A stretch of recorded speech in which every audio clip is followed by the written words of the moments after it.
वैदिक पंचांग दिनांक 16 नवंबर 2024, दिन शनिवार, विक्रम संवत 2081, शक संवत 1946, अयन दक्षिणायन, ऋतु हेमंत ऋतु, मास मार्गशीर्ष मास, गुजरात महाराष्ट्र अनुसार कार्तिक मास, पक्ष कृष्ण, तिथि प्रतिपदा रात्रि 11:50 तक तत्पश्चात द्वितीया, नक्षत्र कृतिका शाम 7:28 तक तत्पश्चात रोहिणी, योग परिघ रात्रि 11:48 तक तत्पश्चात शिव, राहु काल सुबह 9:37 से सुबह 11 बजे तक, सूर्योदय सुबह 6:51, सूर्यास्त शाम 5:55, दिशा शूल पूर्वी दिशा में, व्रत पर विवरण विष्णुपदी वृश्चिक संक्रांति पूर्ण काल सूर्योदय से सुबह 7:41।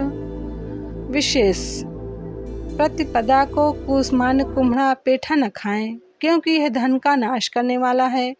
ब्रह्मपुराण ब्रह्मखंड ब्रह्म पुराण के 118वें अध्याय में शनिदेव जी कहते हैं, मेरे दिन अर्थात शनिवार को जो मनुष्य नियमित रूप से पीपल के वृक्ष का स्पर्श करेंगे उनके सब कार्य सिद्ध होंगे तथा मुझसे उनको कोई पीड़ा नहीं होगी। जो शनिवार को प्रातःकाल उठकर पीपल के वृक्ष का स्पर्श करेंगे उन्हें ग्रहजन्य पीड़ा नहीं होगी। ब्रह्म पुराण। शनिवार के दिन पीपल के वृक्ष का दोनों हाथों से स्पर्श करते हुए ओम नमः शिवाय का 108 बार जप करने से दुख, कठिनाई एवं ग्रह दोषों का प्रभाव शांत हो जाता है। ब्रह्म पुराण। हर शनिवार को पीपल की जड़ में जल चढ़ाने और दीपक जलाने से अनेक प्रकार के कष्टों का निवारण होता है। पद्म पुराण। वैदिक पंचांग मार्गशीर्ष मास। मार्गशीर्ष हिंदू धर्म का 9वां महीना है। मार्गशीर्ष को अग्रहायण नाम भी दिया गया है। अग्रहायण शब्द अग्रहायणी नक्षत्र से संबंधित है, जो मार्गशीर्ष या मृगशिरा का ही दूसरा नाम है। अग्रहायण का तद्भव रूप अगहन है। इस वर्ष 16 नवंबर 2024 उत्तर भारत हिंदू पंचांग के अनुसार से मार्गशीर्ष का आरंभ हो रहा है। गुजरात एवं महाराष्ट्र अनुसार अभी कार्तिक मास चल रहा है। वैदिक काल से मार्गशीर्ष माह का विशेष महत्व रहा है। प्राचीन समय में मार्गशीर्ष से ही नववर्ष का प्रारंभ माना जाता था। मार्गशीर्ष माह में सनातन संस्कृति के 2 प्रमुख विवाह संपन्न हुए थे, शिव विवाह तथा राम विवाह। मार्गशीर्ष शुक्ल पंचमी को राम विवाह तो सर्वविदित है ही, साथ ही शिव पुराण रुद्र संहिता पार्वती खंड के अनुसार सप्तऋषियों के समझाने से हिमवान ने शिव जी के साथ अपनी पुत्री का विवाह मार्गशीर्ष माह में निश्चित किया था।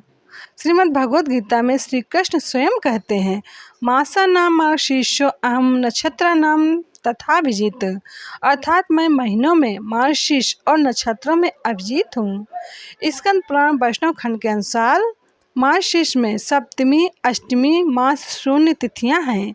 मास शून्य तिथियों में मंगल कार्य करने से वंश तथा धन का नाश होता है। महाभारत अनुशासन पर्व अध्याय 106 के अनुसार जो मार्गशीर्ष मास को एक समय भोजन करके बिताता है और अपनी शक्ति के अनुसार ब्राह्मण को भोजन कराता है, वह रोग और पापों से मुक्त हो जाता है। वह सब प्रकार के कल्याणमय साधनों से संपन्न तथा सब तरह की औषधियों, अन्य फल आदि से भरा पूरा होता है। मार्गशीर्ष मास में उपवास करने से मनुष्य दूसरे जन्म में रोग रहित और बलवान होता है। उसके पास खेतीबाड़ी की सुविधा रहती है तथा वो बहुत धन धान्य से संपन्न होता है। स्कंद पुराण वैष्णव खंड के अनुसार जो प्रतिदिन एक बार भोजन करके समूचे मार्गशीर्ष को व्यतीत करता है और भक्ति पूर्वक ब्राह्मणों को भोजन कराता है, वो रोगों और पातकों से मुक्त हो जाता है। शिव पुराण के अनुसार मार्गशीर्ष में चांदी का दान करने से वीर्य की वृद्धि होती है। शिव पुराण विश्वेश्वर संहिता के अनुसार मार्गशीर्ष में अन्न दान का सर्वाधिक महत्व है, अर्थात मार्गशीर्ष मास में केवल अन्न का दान करने वाले मनुष्य को ही संपूर्ण अभीष्ट फलों की प्राप्ति हो जाती है।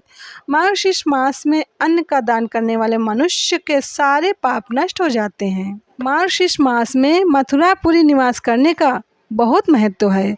स्कंद पुराण में स्वयं श्री भगवान ब्रह्मा जी से कहते हैं, अर्थात तीर्थराज प्रयाग में 1000 वर्ष तक निवास करने से जो फल प्राप्त होता है वो मथुरापुरी में केवल अगहन यानी कि मार्गशीर्ष में निवास करने से मिल जाता है।